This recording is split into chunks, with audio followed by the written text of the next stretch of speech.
Well, if you have questions, I'm going to answer kind of a couple of these at a time, and then I'll go back.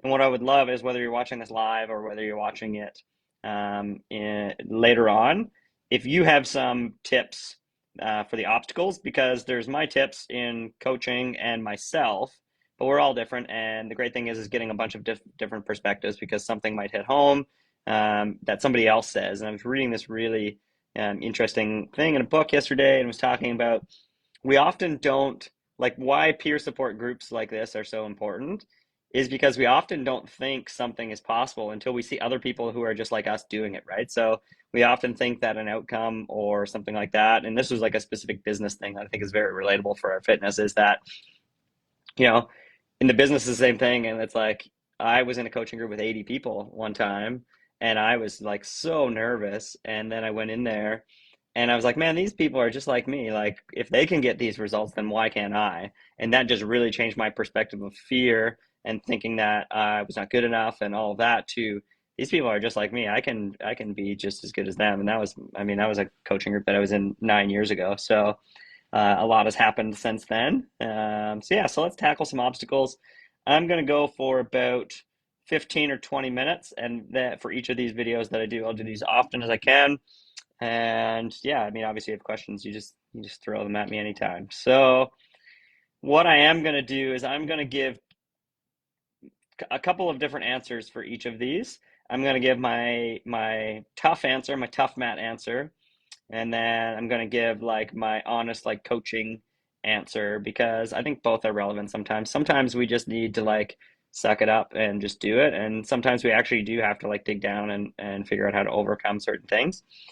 So let's do it. Okay. I'm gonna move this tab over a little bit. So here we go. Obstacle number one, being social with friends. So being social with friends, that's a very typical obstacle. So I would just say for that is that, I mean, how often are you really social with friends? If it's once a month or once every 2 weeks, it's probably not going to be something that affects your progress really in any way. And then, of course, we always talk about planning before if we know that something is coming up, or if it's a spontaneous thing, then we can always make adjustments after. So if we're talking about staying on track with their calories, it's calories in versus calories out over the course of your entire life. 4,000 calories one day and 1,000 the next is 2,500 calories a day. I had to think about that. So we're thinking about averages over time. If you went over by 1,000 calories, you could just eat 100 less for 10 days in a row, and it's not that bad. And always remembering, when I say less calories, I do not mean less food. I mean more protein, fruits, and veggies. So you eat more food, more nutrient-dense foods, you'll be more full, but it ends up being less calories.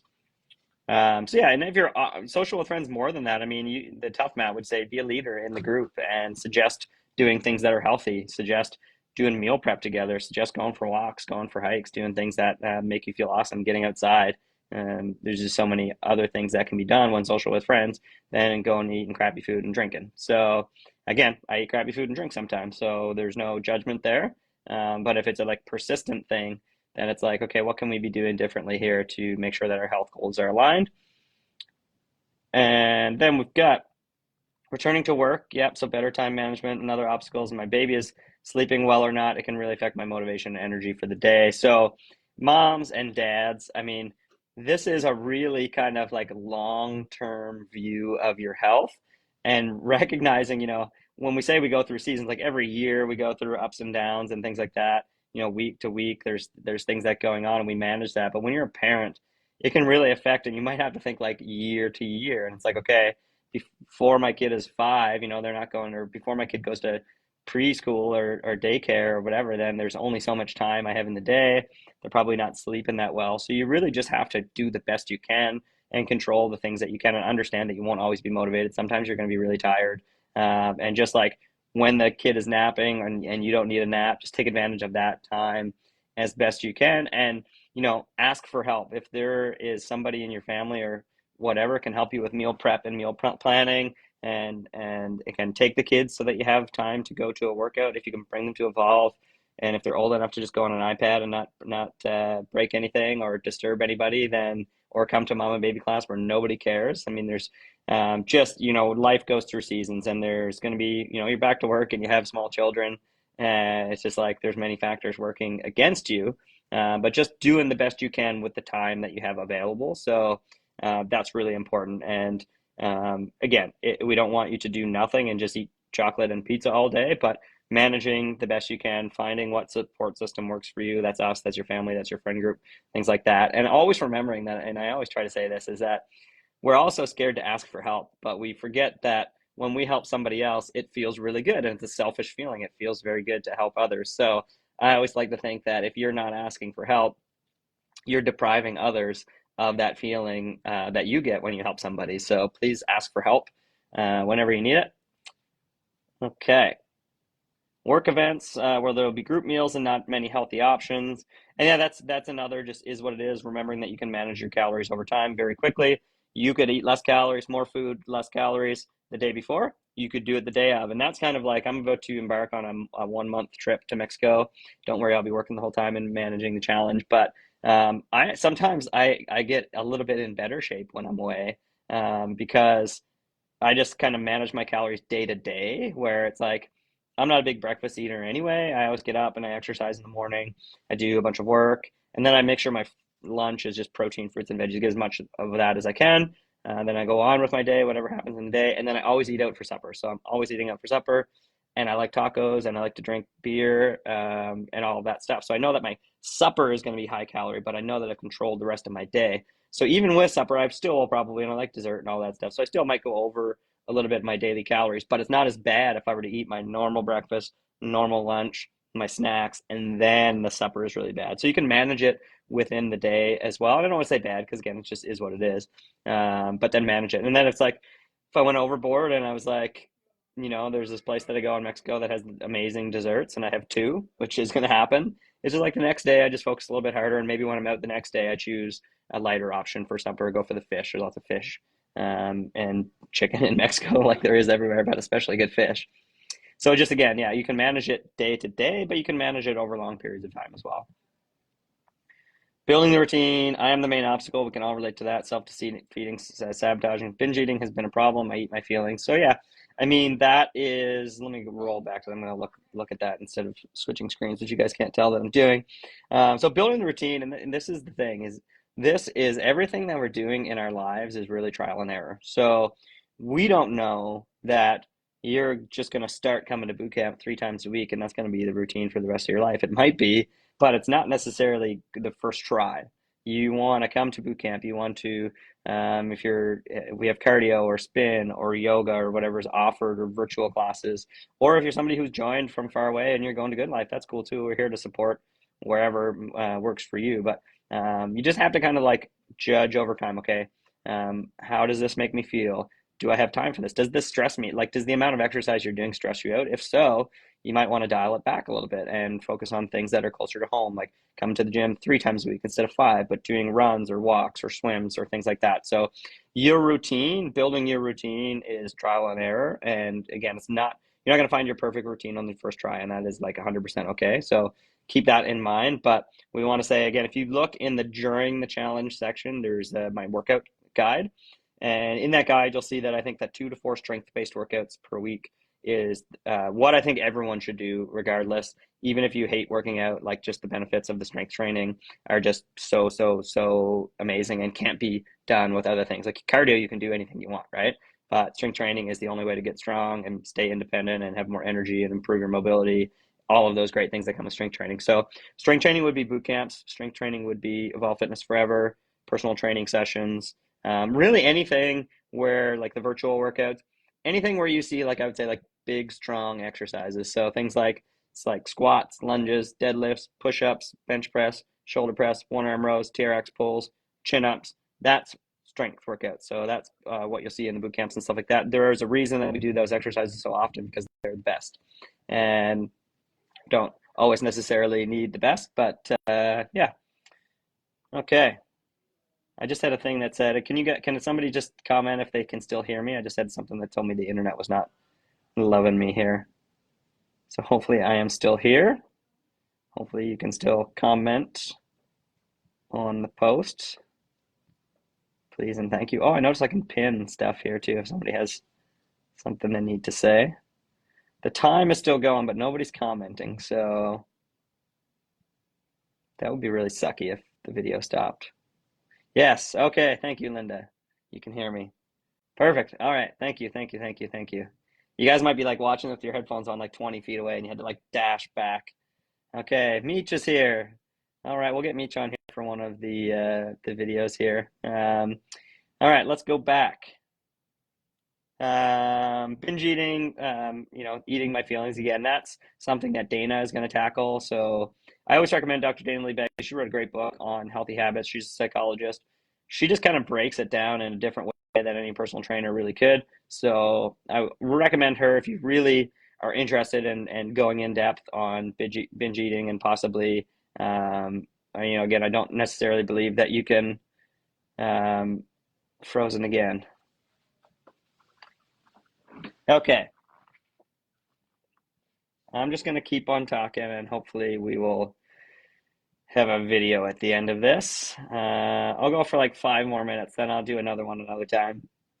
I can actually do this in a hardwired internet in the other one. Okay, I retired and started a new job, high pressure, a lot of stress. We have major deadlines between now and the end of March. I have a tendency to stress and stop exercising at times like this. Exactly when I should be exercising to manage my stress. So that is that person. So I asked everybody what your obstacles was and how to overcome them. So that's probably one. You just really, this would be like the tough version of this in that you just have to understand that exercise is going to make you more productive in the long run. You may have deadlines and you may think that you need to work all day, every day, but if you took a half an hour for exercise or an hour for exercise, I can guarantee with 99.9% accuracy that you would get more done after the workout than you would have if you were sluggish from just working all day. So this is just one of those moments that you just have to do it. And if those around you, like again, you're going to have colleagues and stuff like that, if they don't get on board with that, then there's something wrong with them. There's the benefits of exercise. I mean, there's so many studies that have been done now on employers who give an hour and a half lunch break paid so that you can go exercise. And because they know the stats on the productivity levels after lunch with somebody who has exercised compared to if they haven't, and the numbers are through the roof. So please understand that when you're stressed, when you're not feeling like doing it, then you can do it and it is going to make you feel better. You could have a nap or you could go exercise, one of those things. And both of them might give you energy in the afternoon or a bunch of caffeine, but one of them is going to improve your health and improve your strength and all of the benefits of exercising opposed to napping.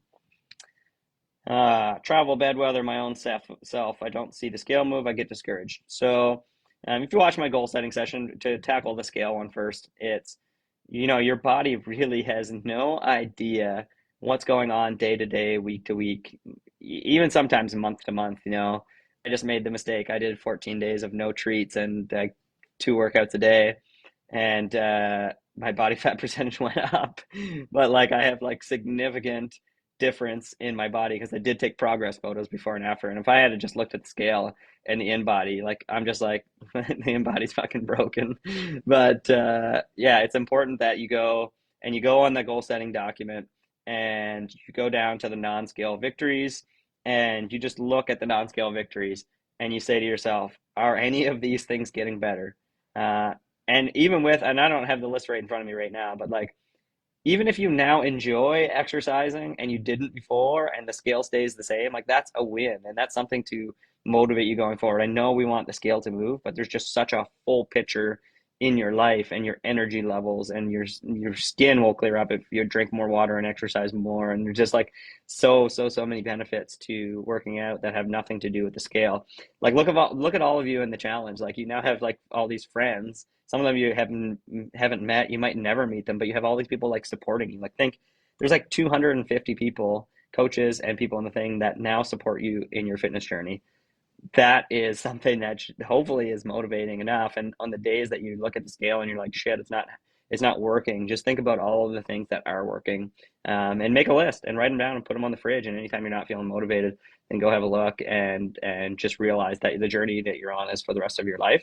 And it's something to be proud of. And everybody's journey is different. So the scale is like, I mean, I have like so many people like the scale. You think it's just going to go down like this, but it's really just like this. It's trending downward, but it's going to be going up and down. over time. You'd laugh if you looked at my in body. It's pretty funny. It's more my in body's like, I've kind of like been up and down like 8 pounds for the last 7 years, and just goes like this. It's like an EKG or something like that. Okay. Travel, bad weather. So that's going to come up a lot. That one did come up a lot. So travel and bad weather this is just an opportunity to take advantage of the virtual program.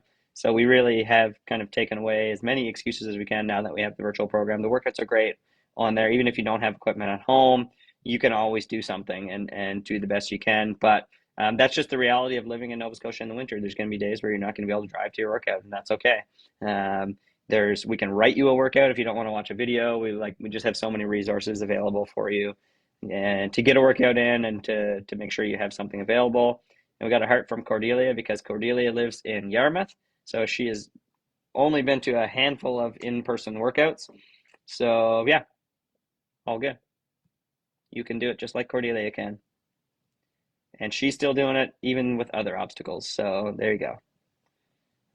Temptation of high calorie foods. So I said I haven't really brought out like Tough Matt a lot in this, and I would just say temptation, like the key to discipline isn't necessarily just feeling disciplined all the time. The key to temptation is the key to discipline is reducing temptation. So if you're tempted by high calorie foods, then why do you have high calorie foods around you all the time? So I would say do the best you can with this situation given. You might have a partner who likes high calorie foods, so it might not be possible. So have that conversation with the people around you that you want to have. These are your goals, and this is what you need from them to make sure that the temptation isn't there. But if you can come up with, I've discovered this like my lemonade with Greek yogurt and a little bit of like high fiber cereal, and now I have blueberries in it, and that's just like a dessert to me. So yes, I'm still going to eat pizza. Yes, I did eat the desserts that Chelsea brought me the other day, but I don't want to as much now because I have like a go-to thing that is just absolutely delicious that I'm obsessed with. That's very low calorie and high protein. So if you have something like that, you have a go-to recipe or something like that, just try to do that a little bit more often, and just try to control your surroundings as best you can to not be around that stuff as much as you can.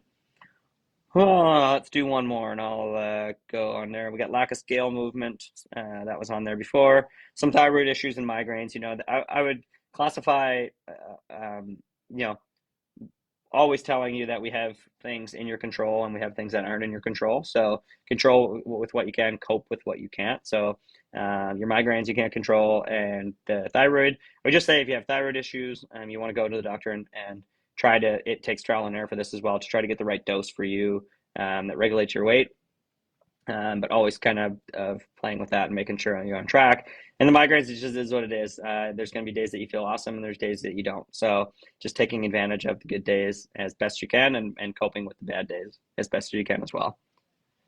And that is about 20 minutes. So I'm going to jump off now. I appreciate everyone coming to watch. And if you're watching afterwards, again, throw in the comments. This will live on the page. This is the first one that I'm going to do, but I'll tackle some more obstacles in a few days. And it looks like everyone's off to a pretty good start. So thanks for sticking with us through the overwhelm of all the different apps and everything like that. Maybe one day we'll have one app, but I like the ones that we do now. So we'll see.